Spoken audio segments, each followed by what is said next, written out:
વાત કરીએ રાજકોટના જસદણની કે જ્યાં નવા બનેલા રોડની કામગીરીમાં ભ્રષ્ટાચારના આરોપ લાગ્યા છે। રાજકોટના જસદણથી ખાનપુર સુધીનો 1 કિલોમીટરનો રોડ બનાવવામાં આવ્યો। સ્થાનિકોને આશા હતી કે નવો રોડ બનતા તેમની સુખાકારીમાં વધારો થશે અને ખાડારાજ વગરના સારા રસ્તા પર તેઓ અવરજવર કરી શકશે। તંત્ર જાણે સ્થાનિકો સાથે પ્રજાના મૂડમાં હોય તેમ નવા બનેલા રસ્તાની હાલત જ ખસ્તા થઈ જતા લોકોમાં રોષ વ્યાપ્યો છે। રસ્તાની હલકી ગુણવત્તાની કામગીરીને લીધે નવો બનેલો રોડ હાથથી ઉખડી રહ્યો છે। સ્થાનિકોનો આરોપ છે કે નવા બનેલા આ રોડમાં હલકી ગુણવત્તાવાળું મટીરિયલ વાપરવામાં આવ્યું છે, જેના લીધે લોકોએ તંત્રની કામગીરીનો વિરોધ કર્યો છે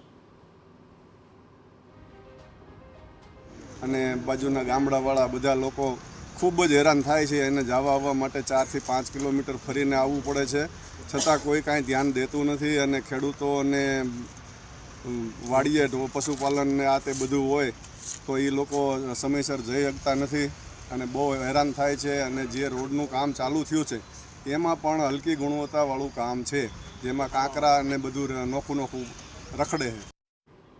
સ્થાનિકોનું કહેવું છે કે 1 કિલોમીટરનો રોડ બનાવવા માટે ડાયવર્ઝન પણ નથી અપાયું, જેના લીધે તેમને 4 કિલોમીટર ફરીને જવાનો વારો આવ્યો છે।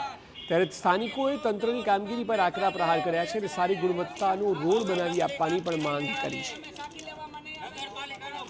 અને રોડની જો વાત કરીએ તો આ રોડ કહેવાય જ નહીં, આપણે ગુજરાતની અમારા ખેડૂતના દેશી ભાષામાં કહેવાય ને રોડ ન કહેવાય, આને ઓલો ખાડીયો માર્ગ કહેવાય, ધોળિયો માર્ગ।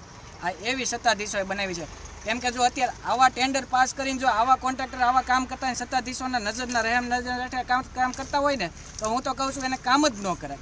અને જો આવા રોડ ઉપર એકાદી વાર નેતા હાલી દે ને, સત્તા પક્ષના નેતાઓ જો આવી રીતના રોડ ઉપર હાલી દે ને, તો હું એને ધન્યવાદ આપું છું।